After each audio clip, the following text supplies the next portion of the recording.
တခါတော့ငါတို့ရွာမှာသဘောကောင်းမှုဆင်းရဲတယ်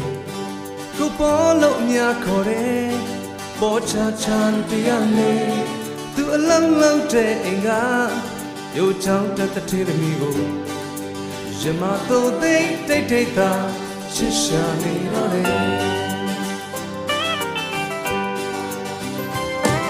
အထေးသမီးချောင်းကိုပြန်မလဲနေလိုက်ပေါ်မှာရင်တွေကချစ်တွေဟာအိုးမလုံးအောင်ပွင့်ဟာတထေးသမီးကဆိုတဲ့ချစ်စစ်တော်တစ်ခဲဝေးတပြားတောင်းတီးတီးသာအဖေးစီတင်တောင်းမှာဒီချိန်မှာရသမျှအလုပ်ကိုနေရမချမ်းလောက်ခါ